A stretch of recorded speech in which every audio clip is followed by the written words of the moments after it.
You see it parked on the corner on a Tuesday afternoon. Bright colors, a hand-painted logo, a little window with someone leaning out taking orders. The smell hits you before you even get close. Something grilled, something good.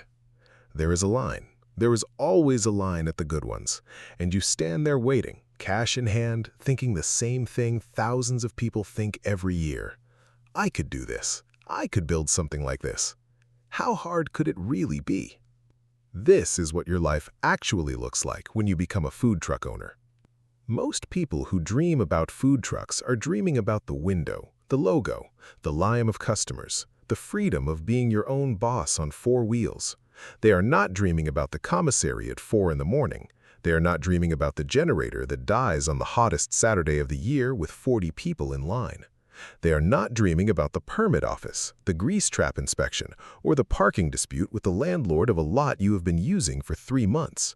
The dream is the window. The business is everything behind it. And if you want to survive this industry, you need to fall in love with everything behind it. Here is where your story begins. You have done the math. You know that the food truck industry in the United States generates over $2 billion in annual revenue, according to IBIS World Market Research. You know that the average food truck brings in somewhere between $250,000 and $500,000 per year at full operation. You know that startup costs are significantly lower than a brick-and-mortar restaurant, which can run anywhere from $250,000 to over $1 million just to open the doors. A food truck, by comparison, can be launched between $50,000 and $200,000 depending on the build and equipment. The numbers make sense. The model makes sense. So you move forward. You buy a truck. Not the dream truck yet. You cannot afford the dream truck yet. You find a used one on a commercial vehicle listing site. $32,000. A 1998 step van with a partial kitchen build already inside. The previous owner ran a taco operation for 2 years before a family situation pulled them away from the business. The fryer needs replacing, the hood ventilation needs recertifying, but the bones are good. You buy it. You sign the paperwork in a parking lot and drive it home feeling like you have just made the biggest decision of your life. Because you have. The next 90 days are not glamorous. They are permits, inspections, and phone calls. Every city has its own framework for mobile food vending, and yours is no different. You need a mobile food facility permit from your local health department. You need a business license. You need proof of commissary, which is the licensed commercial kitchen where you are legally required to prep and store food when you are not operating. You need liability insurance. In some cities, you need a separate permit for each location you want to operate in. You need a fire suppression system inspection. You need your food handler certifications up to date. You need your truck to pass a health inspection before you can sell a single item to a single customer. This process takes you 11 weeks. 11 weeks before you earn $1. You use the time wisely. You develop your menu. Not a restaurant menu, a food truck menu. This distinction matters more than most first-time operators realize. Food truck menus work best when they are tight and focused, according to food business consultant and author Clarissa Gray, who has studied mobile operations across North America. 3 to 6 core items that share ingredients, cook fast, and travel well. You cannot afford slow ticket times on a truck. If one order takes 8 minutes and you have 20 people in line, your last customer is waiting over 2.5 hours. That customer does not come back.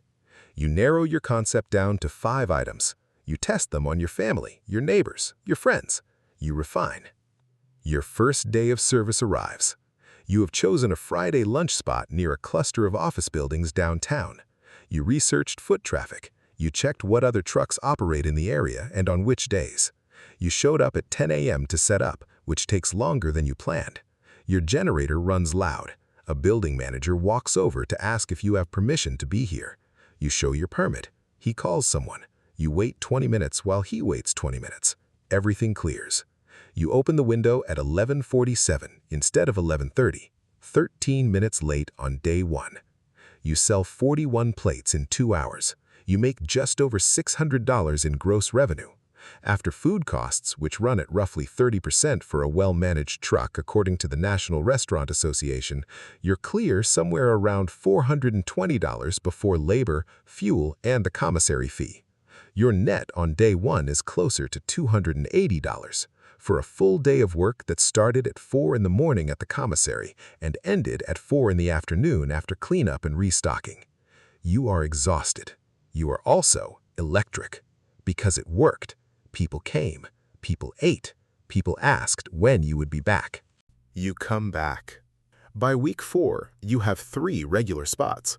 Friday downtown, Saturday at a local brewery that hosts rotating food trucks on their patio, and Wednesday at a business park on the north side of the city that has almost no other food options within walking distance.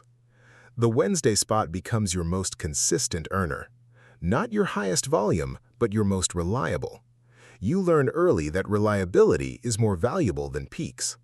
A truck that makes $500 every Wednesday beats a truck that makes $1,200 one Saturday and then nothing for 2 weeks.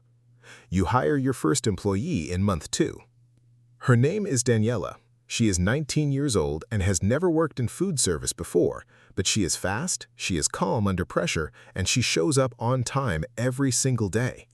You pay her $16 an hour. She works the window while you work the grill. You discover almost immediately that having a second person does not just double your output, it triples it. Because now neither of you is stopping to take orders, run change, manage the window, and cook simultaneously. The system breathes. Ticket times drop, lines move, more customers make it through before you run out of product or time. Month 3 brings your first catering booking. A tech company downtown wants food truck catering for their quarterly all-hands meeting. 120 people, guaranteed minimum revenue of $2,200. You take the booking. You reconfigure your prep for volume. You show up with enough product for 140 covers. You serve 117. You net just over $1,400 after all costs on a single 4-hour event. You understand in that moment that catering is the second engine of this business. It is the revenue that smooths out the week-to-week uncertainty of street vending. But here is what nobody talks about enough: the physical cost. Research published in the Journal of Occupational and Environmental Medicine, including work by ergonomics researcher Dr. Alan Hedge at Cornell University, has documented the cumulative physical toll of commercial kitchen work. Heat exposure, repetitive motion, extended standing on hard surfaces. In a food truck, these conditions are amplified. Your kitchen is smaller than most residential bathrooms. In summer, the internal temperature near the grill can exceed 120 degrees Fahrenheit, even with ventilation running. You drink water constantly. You take anti-inflammatories for your knees by month 4. You invest in a thick anti-fatigue mat that covers the entire floor of your truck. It helps more than you expected. You also learn the emotional cost of a bad day in public.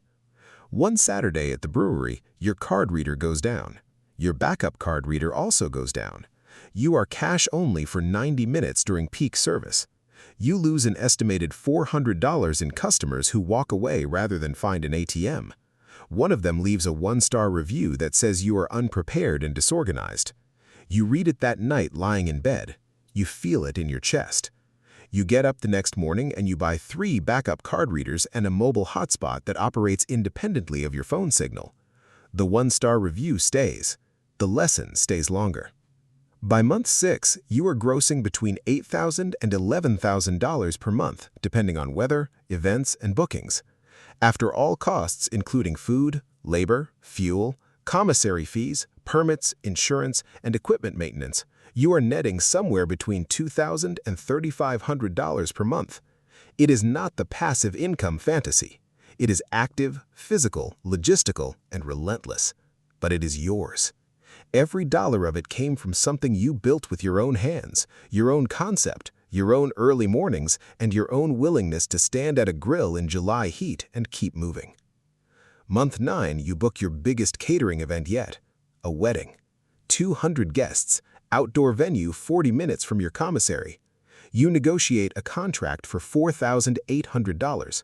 You hire a second part-time employee for event days. You execute the wedding without a single significant problem. The bride posts about your truck on social media. Her post gets shared 400 times in 48 hours. Your Instagram following doubles in a week. You receive 11 new catering inquiries in the same 7 days. This is the moment the business changes shape again, because now demand is beginning to outpace your capacity to fulfill it alone.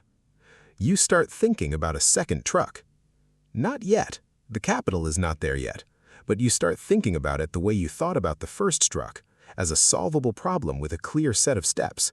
You need to save. You need to build your catering revenue as a base. You need to document your recipes, your systems, your supplier relationships so that a second operator could run a second truck using the same playbook. You are no longer just a cook who owns a truck. You are building a replicable model. You are building a brand. There's a concept in systems thinking that organizational theorist Peter Senge described in his foundational work on learning organizations. The idea that the structure of a system produces its own behavior. In your food truck business, the structure you build in the first year determines everything that follows.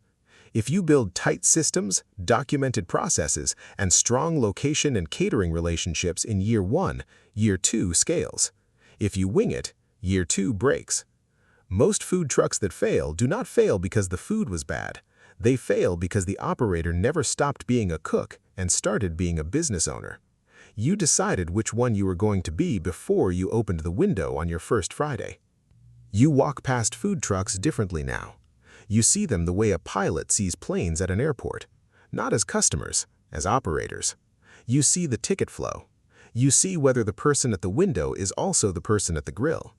You see whether they run out of a menu item at 12:15 p.m. on a Friday, which means they underestimated demand. You see whether their signage is clear from 30 feet away, which determines whether someone walking fast on a lunch break stops or keeps walking. You see the business inside the truck. You see what they're doing well and what they're leaving on the table.